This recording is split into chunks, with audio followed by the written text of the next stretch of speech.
देखिए इस वीडियो में हम लोग रोल ऑफ आर्म स्विंगिंग को समझेंगे इन द रनिंग। ठीक है, आपने देखा होगा, आपने आप कभी तो दौड़े होंगे या दौड़ते ही हैं। ठीक है, तो दौड़ते समय हम लोग आर्म स्विंग करते हैं, तो इसका क्या रोल है? तो इसका सीधा सा एक लाइन में लिख सकते हैं, फिज़िक्स का अगर टेक्निकल वर्ड यूज़ करें, फिज़िक्स का एक वर्ड यूज़ करें, तो ये क्या करता है, बॉडी को स्टेबलाइज करता है। ठीक है, ये क्या करेगा, बॉडी को स्टेबलाइज करेगा।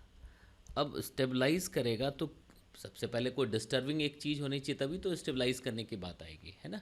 तो देखो यहाँ पे क्या हो गया कि भाई ये बॉडी को स्टेबलाइज करेगा, ये एक मैंने सीधा आंसर बताया कि role of arm swinging in running क्या होता है।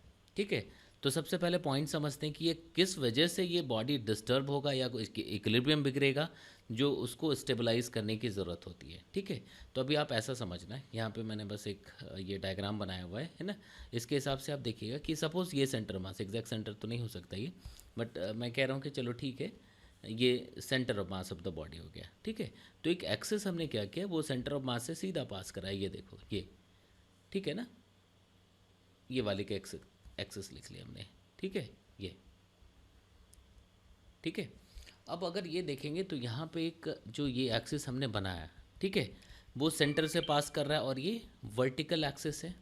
ठीक है, अब इसमें अगर आप देखोगे तो मैं यहाँ से देखूँ एक फ्रिक्शनल फोर्स भी इस पे लग रहा है। ठीक है, ये मैंने वही वर्टिकल एक्सिस जो passing through the centre mass of the body था, तो ये फ्रिक्शन अगर ये वाला पैर ग्राउंड के कांटेक्ट में है तो फ्रिक्शन फॉरवर्ड आएगा, क्योंकि ये बैकवर्ड, लास्ट लेक्चर में मैंने बताया हुआ है कि जो रनर है ग्राउंड को बैकवर्ड डायरेक्शन में पुश कर रहा होगा। ठीक है, तो अगर वो ग्राउंड को बैकवर्ड डायरेक्शन में पुश कर रहा था, तो जो ग्राउंड उस पर फोर्स लगा रहा होगा वो किस डायरेक्शन में होगा, अपवर्ड्स। ये देखो, क्योंकि यहाँ पे जो इसने रनर ने ग्राउंड को बैकवर्ड डायरेक्शन में पुश किया होगा। ठीक है, तो ग्राउंड ने इसको फॉरवर्ड फ्रिक्शन दिया, जो फाइनली इसको इस डायरेक्शन में एक्सेलरेट करा रहा होगा फॉरवर्ड डायरेक्शन में। ठीक है, अब देखो सेंटर ऑफ मास का स्ट्रेट लाइन खींच दिया और ये फ्रिक्शन है, तो इन दोनों के बीच में अगर आप देखोगे क्लियरली एक सेपरेशन है।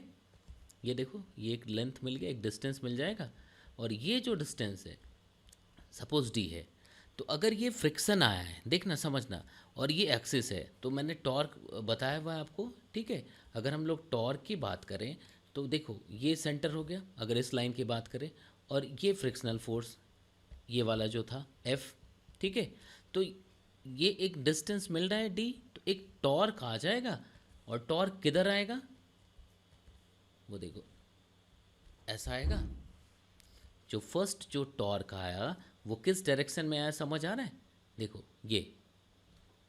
ठीक है ना, तो ये इस डायरेक्शन में टॉर्क आया, तो ये टॉर्क क्या करेगा, बॉडी के इक्विलिब्रियम को ये बिगाड़ेगा, मतलब एक इस डायरेक्शन में रोटेशन की एक टेंडेंसी जनरेट हुई ना, ऐसा। यहाँ तक समझ आ रहा है? ये देखो, ये क्यों लिखा हमने, समझ आ रहा है? अब यहाँ पे देखना, ये एक्सिस था ना, तो इस एक्सिस से एक टॉर्क जनरेट हुआ। ठीक है, और वो टॉर्क क्लॉकवाइज, और जो भी हम यहाँ पे एंटी क्लॉकवाइज लिख सकते हैं, एंटी क्लॉकवाइज एक टॉर्क आ गया। ठीक है, तो एट द सेम टाइम जो आर्म होता है वो इस तरह से रोटेट करता है कि जो टॉर्क हमें मिले, ठीक है, वो कैसा मिले, ओपोजिट मिल जाए। ठीक है ना, एट द सेम टाइम जो टॉर्क मिले वो कैसा मिल जाए, ओपोजिट। तो पहला जो टॉर्क था T1, ये किसके वजह से था, इस फ्रिक्शन की वजह से। दूसरा जो टॉर्क आया ये आर्म के रोटेशन की वजह से। अब यहाँ पे समझना कि भाई अगर ये वाला पैर ग्राउंड के कांटेक्ट में है तो जो फ्रिक्शन यहाँ पे आया है, ठीक है ना, तो ये जो फॉरवर्ड फ्रिक्शन है इसको बॉडी को ऐसा घुमाने की कोशिश कर रहा होगा, लिख सकते। अब देखिए यहाँ पे डायग्राम थोड़ा सा वैसा बना हुआ है, डायग्राम पे मत जाइए, यहाँ से सीधा समझिए कि अभी ये जो फ्रिक्शन है अबाउट दिस एक्सिस जो टॉर्क दे रहा होगा वो ऐसा दे रहा होगा। ठीक है, तो एट द सेम टाइम जो आर्म के रोटेशन की वजह से टॉर्क डेवलप होगा वो ऐसा होगा। ठीक है, और वो दोनों एक दूसरे को क्या करेंगे, बैलेंस करेंगे। ठीक है, तो इसलिए हम लोग कह सकते हैं कि role of arm swinging and running क्या है, वो स्टेबलाइज करता है किसको, बॉडी को। ठीक है, तो यहीं पे देखेंगे एट द सेम टाइम अगर ये दूसरा अगर पैर हम लोग ग्राउंड के कांटेक्ट में लाते हैं, दूसरा फुट ग्राउंड के कांटेक्ट में लाते हैं, तो टॉर्क जो आएगा वो ऐसा आएगा, किसकी वजह से, फ्रिक्शन की वजह से। तब आर्म के मूवमेंट की वजह से जो टॉर्क आएगा वो जस्ट अपोजिट हो जाएगा, फाइनली फिर उसको बैलेंस करेगा।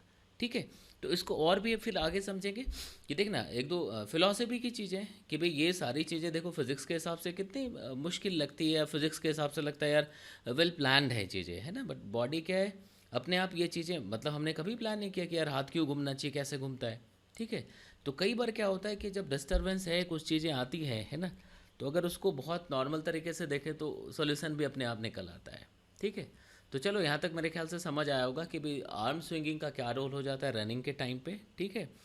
तीसरा, इसके इसी सीरीज़ में कभी लेक्चर इसके बाद पढ़ेंगे कि ओलंपिक में जैसे रेस होता है 400 मीटर या 100 मीटर वाला, तो वहाँ पे लेन की बात करेंगे कि भाई इनर मोस्ट लेन है, आउटर मोस्ट लेन है। आपने देखा होगा कि अलग अलग पॉइंट से शुरू करते हैं, है ना। इनर मोस्ट वाला कहीं अगर यहाँ से शुरू कर रहा है तो उसके बाद वाला थोड़ा आगे होगा, ये आगे होगा, ये आगे होगा, आउटर मोस्ट में जो होगा वो बहुत आगे होगा, ठीक है। तो एक तो ये बहुत सिंपल मैथ्स है, ये तो भाई सरकमफेरेंस ज़्यादा हो जाएगा क्योंकि रेडियस बढ़ जाएगा, तो उस डिस्टेंस को कंपनसेट करने के लिए आगे रखते हैं। बट यहाँ पे भी बहुत एक इम्पॉर्टेंट चीज़ समझेंगे कि भाई फर्स्ट और लास्ट, मतलब अगर 8 लेन की बात करें तो ये फर्स्ट लेन हो गया और ये 8th लेन हो गया, ठीक है। तो अगर यहाँ पे रनर है और यहाँ पे रनर है तो दोनों में क्या डिफरेंस होगा, ठीक है। अभी जहाँ तक मैंने न्यूज़ में देखा था, कभी मतलब 2016 ना, अभी कुछ दिन पहले किसी ने 400 मीटर में 8th पोजीशन पे रह करके वो रेस जीता हुआ है, ठीक ठाक रिकॉर्ड के साथ था वो, है ना। नॉर्मली यहाँ से बहुत कम लोगों ने यहाँ से कुछ गोल्ड मेडल या ऐसा कुछ यहाँ से जीता हुआ है, ठीक है।